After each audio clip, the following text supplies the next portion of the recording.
Students, welcome to law excellence IAS academy. ఈరోజు మనం November 27 నాటి ఇంపార్టెంట్ కరెంట్ అఫైర్స్ గురించి డిస్కస్ చేద్దామండి. ఈరోజు మనము ఈనాడు న్యూస్ పేపర్లోని ఇంపార్టెంట్ టాపిక్స్ అనేది అబ్జర్వ్ చేస్తే, ఫస్ట్ వన్, పార్లమెంటుకు అదే ప్రతిష్ట. సో 75 ఇయర్స్ రాజ్యాంగం మనకి ఆమోదించబడి 75 ఇయర్స్ అయిన నేపథ్యంలో పార్లమెంటు యొక్క rules and conduct of business ఎలా ఉండాలి అనేది ఇక్కడ మెన్షన్ చేయడం జరిగిందండి. ఇది పాలిటీలో మనకి ఇంపార్టెంట్. అలానే సెకండ్ వన్ వచ్చి కాప్ భేటీ లాభం ఏంటి, COP29కి సంబంధించి ఇంపార్టెంట్ అవుట్కమ్స్ ఏమి మనకి ఈ భేటీలో అమలయ్యాయి అనేది ఎన్విరాన్మెంట్ టాపిక్లో మనకి ఇంపార్టెంట్. అలానే సమాచార కమిషనర్ల పోస్టుల భర్తీ కోసం సుప్రీంకోర్టు ఆదేశం. సో పాలిటీలో మనకి ఇంపార్టెంట్ ఇన్ఫర్మేషన్ కమిషన్ అనేది so one of the statutory body కాబట్టి మనకి దీనికి సంబంధించి పాలిటీలో ఇంపార్టెంట్. అలానే దేశంలో భారీగా పెరిగిన పాల ఉత్పత్తి. So economy point of view important అండి. అగ్రికల్చర్ అండ్ అలైడ్ యాక్టివిటీస్లో మనము దీనికి సంబంధించిన టాపిక్ అనేది కవర్ చేస్తాము. And deep technology. So deep technology అంటే ఏంటి, దానివల్ల అడ్వాంటేజెస్ ఏంటి, అండ్ ఏపీ గవర్నమెంట్ ఎందుకు దీని మీద ఫోకస్ చేస్తుంది అనేది మనము సైన్స్ అండ్ టెక్నాలజీలో దీనికి మనకి రిలేటెడ్గా ఈ టాపిక్ అనేది ఇంపార్టెంట్ అండి. ఈరోజు మన ఫస్ట్ ఆర్టికల్ చూడండి. సో ఇందులో మనకి ముఖ్యంగా పార్లమెంట్కి సంబంధించి ఏ విధంగా రన్ అవ్వాలి అండ్ ఎర్లియర్ డేస్లో పార్లమెంటు ఎలాగ సమావేశాలు ఎక్కువగా నిర్వహించేది అండ్ గ్రాడ్యువల్గా ఎందుకు పార్లమెంటరీ బిజినెస్ అనేది రోజు రోజుకి తగ్గిపోతుంది అనేది ఇందులో మెన్షన్ చేయడం జరిగిందండి. ఇందులో డాక్టర్ బాబాసాహెబ్ అంబేద్కర్ గారి యొక్క ఒక బ్యూటిఫుల్ కోట్ అనేది మెన్షన్ చేయడం జరిగింది. పార్లమెంటరీ ప్రజాస్వామ్యంలో చట్టసభలు ప్రజావాణిని వినిపించాలి. సో అంటే ఏంటండి, పార్లమెంటరీ డెమోక్రసీలో ప్రజల యొక్క వాయిస్ అనేది త్రూ రిప్రజెంటేటివ్స్ ఎవరైతే ఎమ్మెల్యేలు ఉంటారో ఎంపీలు ఉంటారో వాళ్ళ ద్వారా చట్టసభలలో వినిపించాలి. దానికి సంబంధించి వాళ్ళ యొక్క హోప్స్ని వీళ్ళు రిప్రజెంట్ చేస్తున్నారు, దాని నుంచి కరెక్ట్ డెసిషన్స్ అనేవి తీసుకోవాలి. దానికోసం మనము పార్లమెంటరీ సెషన్స్ అనేవి ఎక్కువ రోజులు నిర్వహిస్తే ఎక్కువ ఈ రిప్రజెంటేషన్స్ అనేది ఉంటుంది, ఎక్కువ చట్టాలు అనేవి ప్రజలకు ఉపయోగపడే విధంగా ఉంటాయి, ఎక్కువ డిబేట్స్ అనేది జరుగుతాయి. దీని ద్వారా పీపుల్స్ యొక్క రిప్రజెంటేషన్ అనేది చట్టసభలలో బలంగా వినిపిస్తుంది అని మనము ఈ కోట్ ద్వారా అర్థం చేసుకోవచ్చండి. అయితే ఇక్కడ మనము గణాంకాలని పరిశీలిస్తే ఇది ఈ యాన్యువల్ సిట్టింగ్ డేస్ అనేవి రోజు రోజుకి తగ్గిపోతున్నాయి. ఇక్కడ చూడండి, 1952 నుంచి 70 మధ్యకాలంలో ఏడాదికి సగటున 121 రోజుల పాటు భేటీ అయితే 2001 తర్వాత అది సంవత్సరానికి 68 రోజులకే సమావేశమైందండి. అంటే 68 రోజుల పాటు మాత్రమే సమావేశాలు నిర్వహించారు. యాన్యువల్ సిట్టింగ్ డేస్ అంటే సంవత్సరానికి సమావేశాలలో ఇన్ని రోజులు జరిగాయి అనేది.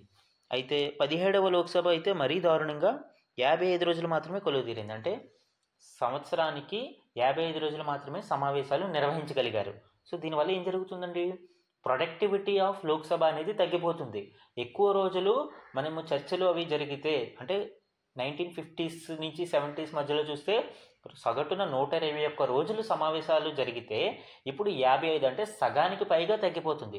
దానివల్ల ప్రొడక్టివిటీ అనేది క్వాలిటీ అనేది తగ్గిపోతుంది. బిల్లులని ఎక్కువ డిబేట్ లేకుండా ఆమోదించేస్తూ ఉంటారు. దానివల్ల ఏంటంటే క్వాలిటీ అనేది రాజీ పడవచ్చు. సో ఇలాంటి విషయాలలో పార్లమెంటు మరింత జాగ్రత్తలు వహించాలి, ఎక్కువ రోజులు సమావేశాన్ని నిర్వహించే స్కోప్ అనేది చూడాలి అని మనం ఇక్కడ చూడొచ్చండి. ఇక్కడ ఈ గ్రాఫ్ అబ్జర్వ్ చేయండి. ఎర్లియర్ ఫస్ట్ లోక్సభ 135 రోజులు సమావేశమైంది. అలా వెళ్ళే కొద్ది తగ్గుతూ వస్తుంది మనకి. బట్ యాన్యువల్ ఇక్కడ చూడండి 14, 15, 16, 17 అబ్జర్వ్ చేస్తే మీకు 55 అనేది లీస్ట్. మనం ఇప్పటి వరకు 17వ లోక్సభలో లీస్ట్ నెంబర్ ఆఫ్ డేస్ అనేది సమావేశం యాన్యువల్ సిట్టింగ్ డేస్గా చెప్పుకోవచ్చు అండి. 55 రోజులు మాత్రమే సంవత్సరానికి యాన్యువల్గా సగటున సమావేశం అవడం జరిగింది. సో దీనివలన మనము ఈ ప్రొడక్టివిటీ లాస్ అనేది అబ్జర్వ్ చేయవచ్చు. ఇప్పుడు యాన్యువల్ సిట్టింగ్ డేస్ అనేవి తగ్గిపోతే ఏం జరుగుతుందండి, బిల్లులు అనేవి ఎక్కువ చర్చ జరగకుండా త్వరగా ఆమోదించబడతాయి. ఇక్కడ ఈ గణాంకాలను ఒకసారి చూడండి. Time taken to pass bill అంటే ఒక బిల్ని పాస్ చేయడానికి ఎంత టైం పట్టింది. బ్లూ కలర్ చూడండి, <1 hour. 15th లోక్సభలో 36% ఆఫ్ బిల్స్ అనేవి <1 hourలో పాస్ అయిపోయేవి. 16th లోక్సభకు వచ్చేటప్పటికి కొంత ప్రొడక్టివిటీ అనేది పెరిగింది. 15% మాత్రమే బిల్లులు తక్కువ చర్చతో ముగిసిపోయేవి. ఎక్కువ ప్రాధాన్యత అనేది చర్చల మీదకే ఇవ్వడం జరిగింది 16th లోక్సభ అయితే. బట్ 17th లోక్సభ మళ్ళీ 35% ఆఫ్ బిల్స్ కేవలం 1 గంట వ్యవధిలోనే పాస్ అయిపోవడం జరిగింది. సో దీనివల్ల ఏంటంటే దానికి సంబంధించిన విషయ చర్చ అనేది పార్లమెంట్లో జరగడం లేదు. తక్కువ టైంలో జరిగి త్వరగా బిల్స్ పాస్ అవుతున్నాయి. దీనివలన క్వాలిటీలో కాంప్రమైజ్ అయ్యే అవకాశం ఉంది అనేది మనం అబ్జర్వ్ చేయవచ్చు. అలానే 1 to 2 అవర్స్ మధ్యలో 21% 15th లోక్సభ అయితే, 25% 16th లోక్సభ, 13% మనకి 17th లోక్సభలో చూడవచ్చండి. అలానే percentage of bills refer to committees మనం అబ్జర్వ్ చేస్తే, బిల్లు ఒక కమిటీకి రిఫర్ చేయడం వల్ల ఏం జరుగుతుందండి, దాని మీద విస్తృతమైన చర్చ జరుగుతుంది. కమిటీల యొక్క నివేదికలు బయటకు వస్తాయి. అండ్ దానివలన ప్రోస్ ఏమున్నాయి, కాన్స్ ఏమున్నాయి, అంటే లాభాలు ఏంటి, నష్టాలు ఏంటి అనేది మనం చర్చించడానికి పార్లమెంట్లో చర్చ జరుగుతుంది. దానివల్ల లా యొక్క ప్రొడక్టివిటీ అనేది పెరుగుతుందండి. సో ఈ బిల్స్ రెఫర్డ్ టు కమిటీస్ అనేది ఈ పర్సంటేజ్ చూడండి గ్రాడ్యువల్గా తగ్గిపోతూ వస్తుంది. మనకి 15th Lok Sabha, 16th Lok Sabha, 17th అయితే మరీ దారుణంగా 16% మాత్రమే ఈ పర్సంటేజ్ ఆఫ్ బిల్స్ అనేవి కమిటీకి రెఫర్ చేయడం జరిగిందండి. సో ఎక్కువ బిల్స్ అనేవి కమిటీ స్టేజ్కి వెళ్లకుండానే నార్మల్గా బిల్స్ అనేవి అప్రూవల్ అయిపోతున్నాయి. కమిటీ స్టేజ్కి వెళ్ళడం వల్ల ఏం జరుగుతుంది, ఆ డిస్కషన్ అనేది ఎక్కువగా జరుగుతుంది. అయితే 17th లోక్సభకు వచ్చేటప్పటికి కేవలం 16% ఆఫ్ బిల్స్ మాత్రమే కమిటీ స్టేజ్కి రిఫర్ అయినాయి. కాబట్టి మిగిలినవన్నీ ఆ స్టెప్ని స్కిప్ చేయడం వలన ఆ productivity and quality of law అనేది కొంత కాంప్రమైజ్ అవ్వచ్చు అనేది మనం ఇక్కడ అబ్జర్వ్ చేయొచ్చు అండి. అలానే సుప్రీంకోర్టు యొక్క కన్సర్న్ కూడా ఇక్కడ అబ్జర్వ్ చేయండి. ర్యాపిడ్ క్రిమినలైజేషన్ ఆఫ్ పాలిటిక్స్ అనేది ఇక్కడ MPs with pending criminal cases, అంటే క్రిమినల్ కేసెస్ ఉన్న ఎంపీలు ఈ చట్టసభలో ఎంతమంది ఉన్నారు, 2004లో అయితే 24% మంది మీద ఛార్జ్ షీట్స్ అనేది ఉన్నాయి.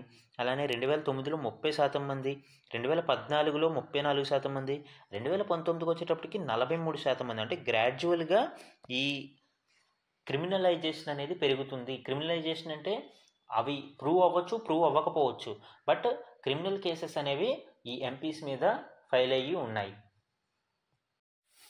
మన నెక్స్ట్ ఆర్టికల్ చూడండి, కాప్ బేటీ లాభం ఏంటి. సో COP29 సదస్సు అనేది రీసెంట్గా ముగియడం జరిగింది. దీనికి సంబంధించిన ఇంపార్టెంట్ అవుట్కమ్స్ గురించి మనం డిస్కస్ చేద్దామండి. ముఖ్యంగా మనకి కొన్ని వర్డ్స్ అనేవి ఎక్కువ బజ్ క్రియేట్ చేసినాయి. క్లైమేట్ ఫైనాన్స్ కావచ్చు, NCQZ net collective quantified goal అంటే ఏంటి, సో దీనికి సంబంధించిన డీటెయిల్స్ ఏంటి, అలానే ఇండియా ఎందుకు NCQZని రిజెక్ట్ చేసింది, ఇలాంటివి మనం ఇప్పుడు డిస్కస్ చేద్దామండి. అజర్బైజాన్ రాజధాని బాకు వేదికగా జరుగుతున్న COP29 సదస్సులో క్లైమేట్ ఫైనాన్స్కి సంబంధించిన ఒక కీలక నిర్ణయాన్ని మనము NCQZగా చెప్పుకోవచ్చండి. న్యూ కలెక్టివ్ క్వాంటిఫైడ్ గోల్ అంటే నూతన సమిష్టి పరిమాణాత్మక లక్ష్యాలకి సంబంధించి మనము ఈ NCQZగా చెప్పుకోవచ్చండి. యాక్చువల్గా ధనిక దేశాలు ఈ క్లైమేట్ చేంజెస్కి మేజర్ రీజన్ కాబట్టి ఈ ధనిక దేశాలు కొంత మొత్తంలో పేద దేశాలకి క్లైమేట్ చేంజెస్ని ఎదుర్కోవడానికి సహాయం చేయాలి. ఆ అమౌంట్ ఎంత అనేది డిసైడ్ చేయడమే ఈ NCQZ. వాతావరణ మార్పులను ఎదుర్కోవడానికి ఏటా 1.3 లక్షల కోట్ల డాలర్లు ఆర్థిక సాయం అవసరం అని పేద దేశాలు స్పష్టం చేస్తున్నాయండి. పేద దేశాలు మాకు 1.3 lakh డాలర్ లేదా 1.3 ట్రిలియన్ డాలర్ల మాకు సహాయం అవసరం ఈ వాతావరణ మార్పులను ఎదుర్కోవడానికి అని డిమాండ్ చేస్తే, ధనిక దేశాలు కేవలం 30,000 crores 30,000 కోట్ల డాలర్లు మాత్రమే ఈ క్లైమేట్ ఫైనాన్స్ రూపంలో అందిస్తామని స్పష్టం చేశాయి. అంటే 300 బిలియన్ డాలర్లు క్లైమేట్ ఫైనాన్స్ రూపంలో ఇస్తామని ధనిక దేశాలు చెప్తుంటే 1.3 ట్రిలియన్ డాలర్లు సంవత్సరానికి అవసరమని పేద దేశాలు డిమాండ్ చేస్తున్నాయి. అది కూడా ధనిక దేశాలు ఎప్పటి నుంచి ఇస్తామంటున్నాయండి, 2035 నుంచి అందిస్తామని వీళ్ళు ఇక్కడ ఒక మెలిక పెట్టారండి. సో క్లైమేట్ ఫైనాన్స్ అనేది ఆచరణలో ఏ మూలకి ఈ అమౌంట్ సరిపోదు అని పేద దేశాలు, ముఖ్యంగా ఇండియా అనేది దీనికి చాలా స్ట్రాంగ్గా తన వాయిస్ని వినిపించింది ఎగనెస్ట్గా. మాకు ఈ అమౌంట్ అనేది ఏ మూలకి వాతావరణ మార్పుల్ని ఎదుర్కోవడానికి సరిపోదు అని ఇండియాతో పాటు Nigeria, Cuba, Bolivia and African group లాంటి వివిధ దేశాలు కూటములు కూడా చాలా స్ట్రాంగ్గా దీనిని అగెనిస్ట్ చేశాయండి. అలానే సమ్ మోర్ ఇంపార్టెంట్ అవుట్కమ్స్ మనం అబ్జర్వ్ చేస్తే, ఆల్రెడీ మనం NCQZ గురించి డిస్కస్ చేసాం.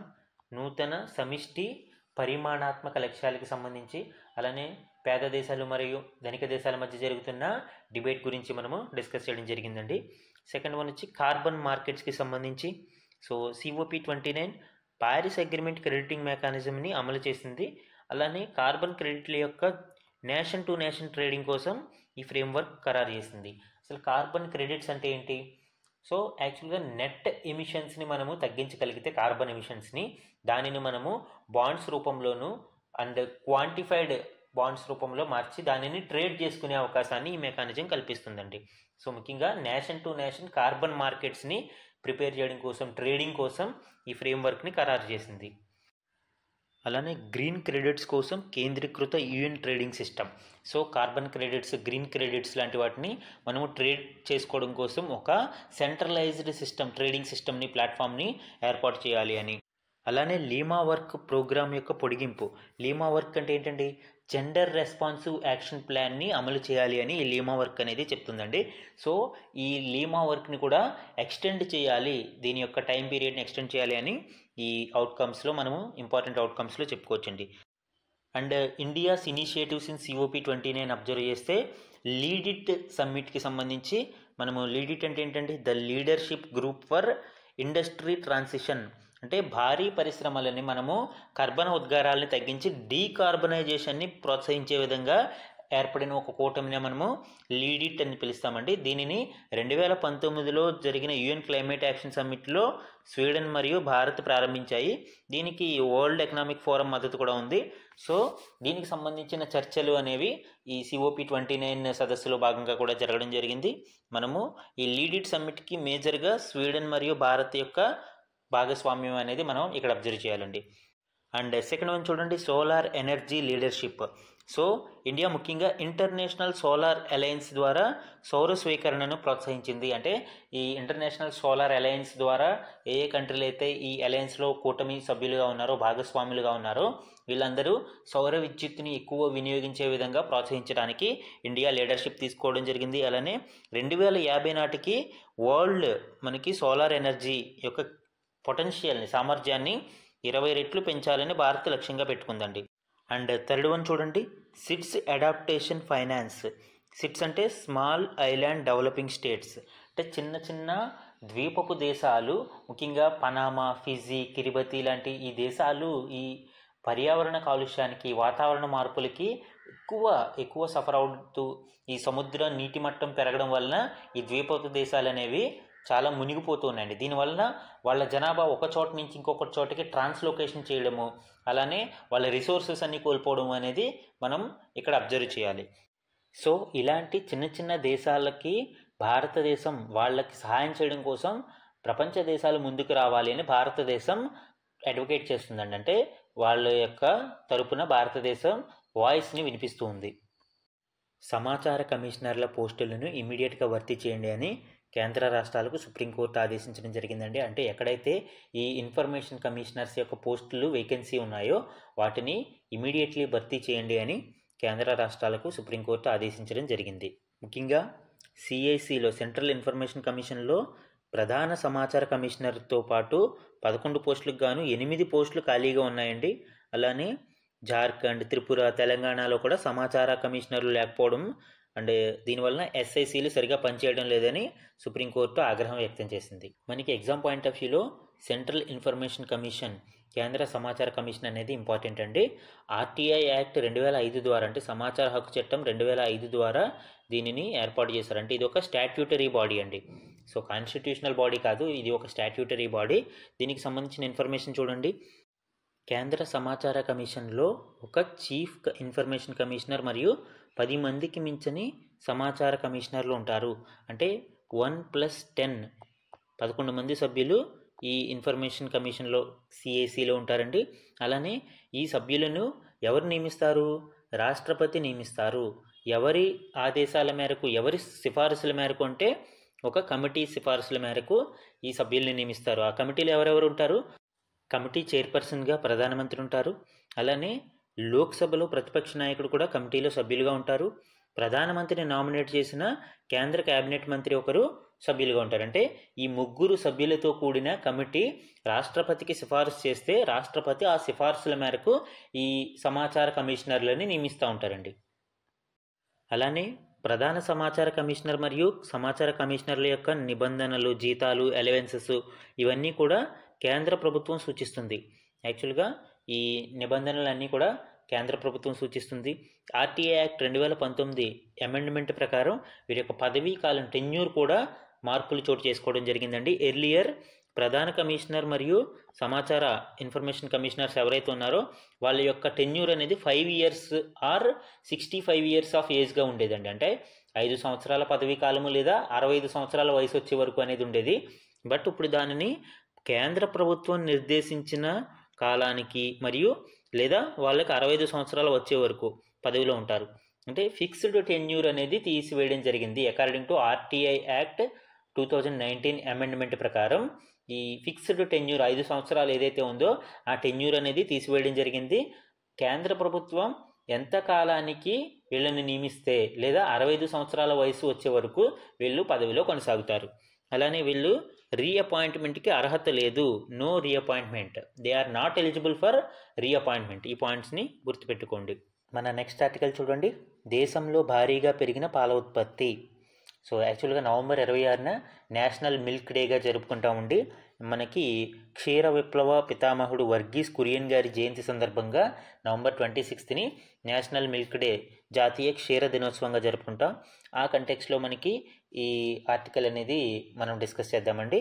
దేశంలో 2023-24లో పాల ఉత్పత్తి 23.93 కోట్ల టన్నులకు చేరుకుంది. యాక్చువల్గా పాల ఉత్పత్తి అనేది మనకి కొంత మేరకు పెరుగుతూ వస్తుంది. 2022-23లో ఇది 23.58 కోట్ల టన్నులు ఉంటే ఇప్పుడు అది 23.93 కోట్ల టన్నులకు చేరిందండి. యాక్చువల్గా 2014-15 ఆ గణాంకాలని పరిశీలిస్తే 14.63 కోట్ల టన్నులుగానే ఉండేది అప్పట్లో. సో ఈ 10 సంవత్సరాలలో సుమారు మనము నియర్లీ 10 కోట్ల టన్నుల ప్రొడక్షన్ని పెంచగలిగాం. అలానే 2022-23లో తలసరి పాల లభ్యత అంటే నెట్ మిల్క్ అవైలబిలిటీ అనేది 459 గ్రాములు ఉండేది. ఇప్పుడు అది 470 గ్రాములకు పెరిగిందండి. అంటే నెట్ అవైలబిలిటీ ఆఫ్ మిల్క్ అనేది అది కూడా పెరగడం జరిగింది. అలానే పాల ఉత్పత్తి ప్రపంచమంతటా సగటున 2% పెరుగుగా అంటే గ్లోబల్గా 2% ఇంక్రీజ్ అయితే భారతదేశంలో అది యావరేజ్గా 6% అనేది ఇంక్రీజ్ అయిందండి. సో పాల ఉత్పత్తి అనేది భారతదేశంలో పెరుగుతూ ఉంది.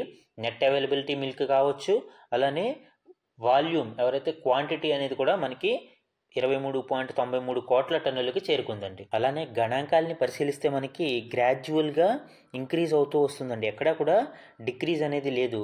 గ్రాడ్యువల్ ఇంక్రీజ్ అనేది మనము అబ్జర్వ్ చేయవచ్చు. ఫైనాన్షియల్ ఇయర్ 18 నుంచి ఫైనాన్షియల్ ఇయర్ 24 వరకు మనం అబ్జర్వ్ చేస్తే ప్రతి ఇయర్ కూడా మిల్క్ ప్రొడక్షన్ కావచ్చు, per capita availability of milk కావచ్చు, అవి రెండూ కూడా పెరుగుతూ వస్తున్నాయి కానీ ఎక్కడా కూడా తగ్గుదల అనేది లేదు. మన నెక్స్ట్ ఆర్టికల్ చూడండి. అంతరిక్షంలో AI ప్రయోగశాల. సో అంతరిక్షంలో డేటా ప్రాసెసింగ్ని మరింత వేగవంతం చేయడానికి హైదరాబాద్కు చెందిన స్టార్టప్ అయిన టేక్ మీ టు స్పేస్ ఒక కీలక ముందడుగు వేసిందండి. దీనికోసం అంతరిక్షంలో కృత్రిమ మేధ ప్రయోగశాలని ఏర్పాటు చేయనుంది. దీనిని లాంచ్ చేయడం కోసం PSLV ఇస్రోకి చెందిన PSLV C60 మిషన్లో orbital infrastructure technology demonstrator MOITD అనే పేరుతో ఈ ప్రయోగశాలని డిసెంబర్లో లాంచ్ చేయనుందండి. So take me to space అనే ఈ స్టార్టప్ గురించి మనము ఇంపార్టెంట్ పాయింట్స్ అనేవి నోట్ చేసుకోవాలి. మన నెక్స్ట్ ఆర్టికల్ చూడండి. అమరావతిలో డీప్ టెక్నాలజీ ఐకానిక్ భవనము. సో ఏపీ రాజధాని అమరావతిలో కమింగ్ డేస్లో ఒక కటింగ్ ఎడ్జ్ టెక్నాలజీస్తో కూడిన డీప్ టెక్నాలజీకి సంబంధించిన ఒక హబ్గా అమరావతిని మార్చాలనే ఉద్దేశంతో అక్కడ ఒక ఐకానిక్ భవనాన్ని రూపొందించాలి అని ప్రతిపాదనల్ని ఆంధ్రప్రదేశ్ ప్రభుత్వం సిద్ధం చేయడం జరిగిందండి. అలానే 2029 నాటికి సుమారు 5 లక్షల IT వర్క్ స్టేషన్స్ని అభివృద్ధి చేయాలని ఆంధ్రప్రదేశ్ ప్రభుత్వం నిర్ణయించింది. అయితే డీప్ టెక్నాలజీ అంటే ఏంటండి? సో సింపుల్ లాంగ్వేజ్లో చెప్పాలి అంటే మనకి అప్పటి వరకు లేని ఒక బ్రేక్ త్రూ టెక్నాలజీని మనము ఒక సైంటిఫిక్ కటింగ్ ఎడ్జ్ టెక్నాలజీస్ని ఉపయోగించి లైక్ ఆర్టిఫిషియల్ ఇంటెలిజెన్స్ కావచ్చు, అడ్వాన్స్డ్ మెటీరియల్స్ కావచ్చు, బ్లాక్ చైన్ కావచ్చు, biotechnology, robotics, drones, quantum computing లాంటి వాటిని ఉపయోగించి మనము అప్పటి వరకు ఉన్న ఒక ఎగ్జిస్టెడ్ టెక్నాలజీని కంప్లీట్గా గేమ్ చేంజింగ్ మార్చే విధంగా రూపొందించే టెక్నాలజీని మనము డీప్ టెక్నాలజీ అని పిలుస్తామండి. అంటే ఇవి ఒక నూతన రకమైన శాస్త్రీయ మరియు ఇంజనీరింగ్ ఆవిష్కరణల ఆధారంగా అధునాతన సాంకేతికత, ఓకే, ఆర్టిఫిషియల్ ఇంటెలిజెన్స్ని ఉపయోగించుకోవచ్చు. సో ఇట్లాగా మనకి ఉన్న అడ్వాన్స్డ్ టెక్నాలజీస్ని ఉపయోగించి ఒక గేమ్ చేంజింగ్ టెక్నాలజీని మనము అభివృద్ధి చేయడాన్ని మనము డీప్ టెక్నాలజీ అని పిలుస్తామండి. ఈ డీప్ టెక్నాలజీలో మనకి బిగ్ డేటా ఉంటుంది, నానో టెక్నాలజీస్, బ్లాక్ చైన్ కావచ్చు, quantum computing, robotics, advanced material science కావచ్చు, photonics, biotech, vision and speech algorithm, language processing, artificial intelligence, AR and VR. So ఇలాగా వివిధ రకాల టెక్నాలజీస్ని మనము కలగలిపి ఒక నూతన సాంకేతికతలను అభివృద్ధి చేయడాన్ని మనము డీప్ టెక్నాలజీ అని పిలుస్తాము. ఈ డీప్ టెక్నాలజీకి సంబంధించిన స్టార్టప్స్ని ఎంకరేజ్ చేయడం కోసం ఆంధ్రప్రదేశ్లో అమరావతి రాజధానిగా, అమరావతిని ఒక హబ్గా ఈ డీప్ టెక్నాలజీకి సంబంధించిన ఐకానిక్ భవనాన్ని ఏర్పాటు చేయాలని ప్రభుత్వం నిర్ణయించింది. ఈ డీప్ టెక్నాలజీ ఎందుకు ఇంపార్టెంట్ అండి? డీప్ టెక్నాలజీ అనేది చాలా పొటెన్షియల్ కలిగి ఉంది. సుమారు మనకి 450 నుంచి 500 బిలియన్ డాలర్ల వరకు మనము ఇండియన్ ఎకానమీకి 2025 నాటికి ఈ ఆర్టిఫిషియల్ ఇంటెలిజెన్స్ లాంటి కటింగ్ ఎడ్జ్ టెక్నాలజీస్ని ఉపయోగించి డీప్ టెక్నాలజీ సహాయంతో మనము యాడ్ చేయగలము. అలానే బ్లాక్ చైన్ ఆధారంగా సుమారు మనము ఇండియన్ ఎకానమీకి $5 బిలియన్ వరకు మనము యాడ్ చేయవచ్చు.